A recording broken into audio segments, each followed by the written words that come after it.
Pipili block Govindpur panchayat भालियाबिली ग्राम रे माँ क्षेत्रपाली नूतन मंदिर प्रतिष्ठा विग्रह स्थापन और विश्व शांति महायज्ञ अनुष्ठित हो जाइछि।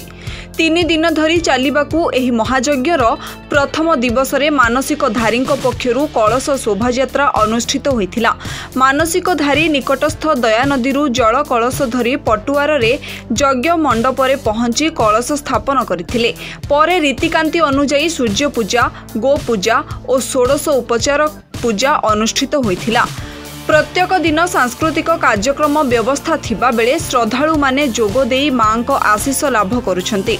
समस्त ग्रामवासी कार्यक्रम रे पूर्ण सहयोग करुथुबा बेले आसंता काली पूर्णाहुति रे शताधिक श्रद्धालुंक समागमर कार्यक्रम रहिछि। एथिपाई उत्सव मुखर होई उठिछि स्थानीय अंचल।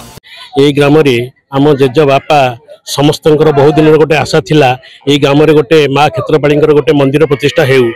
से आशा आज पूरण होइछि।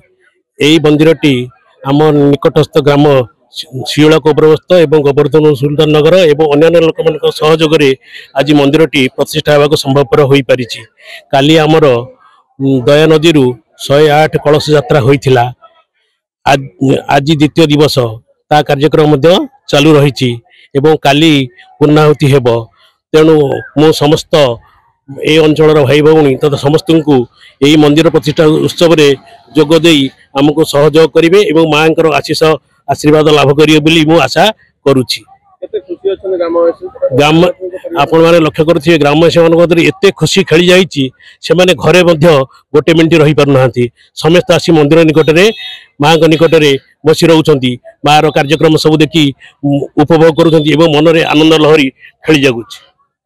आमर यहाँ माँ ठाकुराणी आराधना होता है गोटे खोला जगार कि गाँव युवक संघ और अन्य कर्मकर्ता सहयोग मंदिर प्रतिष्ठा जोटा कि माने आम गाँव खाली नुहे अंचल गोटे बहुत महत्वपूर्ण कार्य।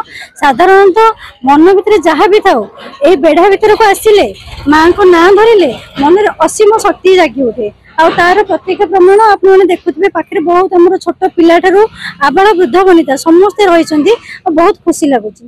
निश्चय यहाँ केवल आम नुह समाज सारा विश्व गोटे मंगलदायक कार्यक्रम।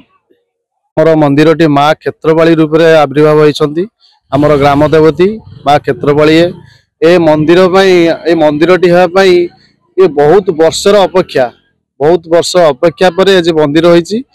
आमर समस्त ग्राम लोक मैंने आज बहुत उत्साहित कारण अनेक वर्षर व्यतिक्रम पर आज मंदिर टी माने एते खुशी लोक मैंने जहाँकि आम मन में एत उत्साहित तुलना कर असंभव। आज हूँ द्वितीय दिन, आज हूँ प्राण प्रतिष्ठा दिवस, आज पूर्णाहुति बर्तमान गो बचा दिवस सरी जाइए। राति के आमर राति काज प्राण प्रतिष्ठा दिवस रही। काली मंदिर प्रवेश नीति रही। काली हूँ शेष दिन मंदिर प्रवेश रीति प्रसाद सेवन रीति काली कार्यक्रम रही। सांस्कृतिक कार्यक्रम आम सबुदिन अनुष्ठित होती। तेणुकर आमर समस्त भक्त मान अनुरोध करुचु आपण मैंने विभिन्न अनुरोध भालियाबिली ग्राम उपस्थित रही साफल्य करंतु यज्ञ उपस्थित विश्व शांति महायज्ञ आपण साफल्य मंडित करंतु। जय श्री राम, जय जगन्नाथ।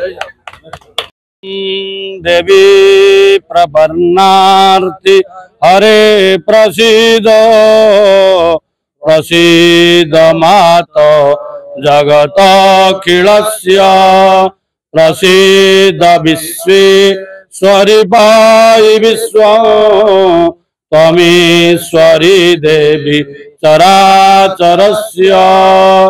पिपिली मंडल अंतर्गत ये भालियाबिली ग्राम क्षेत्रास ठाकुराणी होती क्षेत्रपाली। एठी बहुत उत्सव हुए, मेलन उत्सव हुए। मांगर वर्तमान मंदिर निर्माण होती। मंदिर प्रतिष्ठार आज द्वितीय दिवस प्रातः सूर्य पूजा, गोमातार पूजा, अपराह्न 12 घटिया समय मंदिर स्नान, देवादेवी स्नान और विग्रह मान शयन कार्य कराजिबे। शयन कार्य पर रात्र अर्धरे देवी प्राण प्रतिष्ठा आदि कार्य कराजिबो। आसंता काली ठाकुराणी मंदिर प्रवेश करिवे। मंदिर प्रवेश नीति कार्य संपादन कराजिबो एवं यज्ञ पूर्णाहुति कराजिबो। ब्यूरो रिपोर्ट ONA खबर।